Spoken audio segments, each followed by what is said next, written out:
कक्षा 6 में हम स्टार्ट कर रहे हैं अभ्यास 5D। 5D में पहला क्वेश्चन है, निम्नलिखित कथनों में सत्य अथवा असत्य कथन छांटिए।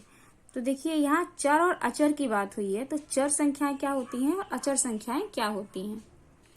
तो जब हम बात करेंगे चर और अचर के बारे में, तो देखिए A to Z अगर कोई भी अल्फाबेट दिया हुआ है, A दिया है, B दिया है, A से लेके Z तक कोई भी अगर अल्फाबेट आया है तो वो हो जाएगा हमारा चर।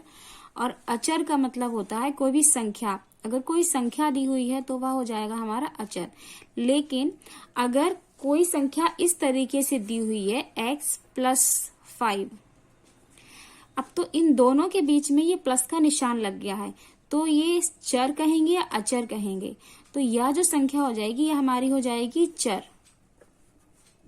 इस संख्या को हम चर कहेंगे, ना कि अचर। मतलब यदि कोई संख्या किसी अल्फाबेट के साथ में प्लस या माइनस में दी हुई है तो उसे हम चर कहते हैं। तो जब हम करेंगे अपनी एक्सरसाइज, इसमें देखिए फर्स्ट क्वेश्चन कह रहा है कि x अचर राशि है। क्या x अचर राशि है? तो यह हो जाएगा हमारा गलत, क्योंकि यह चर है। जो अल्फाबेट होते हैं वो चर राशि होते हैं, ना कि अचर। फिर सेकंड है हमारा 5 एक अचर राशि है, तो यह सही है, यहाँ लगा देंगे हम सही का निशान। फिर देखिए x+5, यह बोल रहा है यह एक अचर राशि है, नहीं यह एक चर राशि है। अगर कोई अल्फाबेट किसी संख्या के साथ में प्लस या माइनस में दिया होता है तो वह चर होता है, ना कि अचर। तो यह भी हो जाएगा हमारा गलत।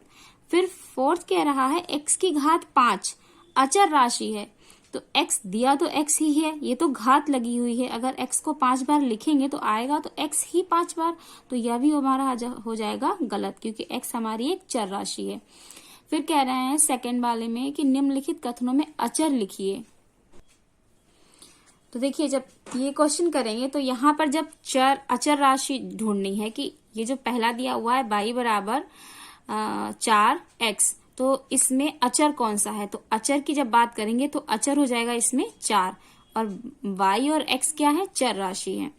फिर है y बराबर x+7, इस पूरे में अचर कहाँ पर है, तो अचर है यहाँ पर, ये है 7, ये है अचर। जो संख्या होगी वही अचर हो जाएगी और जो अल्फाबेट होगा वो चर होगा। अब यहाँ पर x+y बराबर दिया है, ये बताइए यहाँ पर अचर कौन सा है, तो ये हो जाएगा यहाँ पर 3। फिर है फोर्थ में x/3 + y/4 बराबर 1, तो सबसे पहले तो ये हो जाएगा हमारा ये अचर।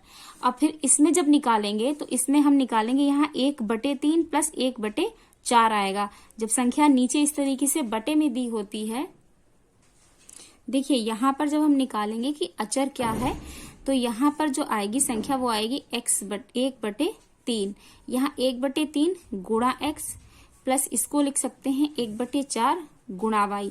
तो ये जो केवल हम 3 और 4 नहीं लिख सकते, क्योंकि 3 और 4 ये बटे में संख्याएं दे रखी हैं, तो बटे में दे रखी हैं तो इस तरीके से लिखेंगे, ये हो जाएगा हमारा अचर। तो यहाँ पे जो अचर आएगा इसके बराबर में दिया हुआ था 1, तो जो अचर जब इसमें से हम अचर निकालेंगे तो ये हो जाएगा 1/3, 1/4, 1, ये हो जाएगी अचर राशियां।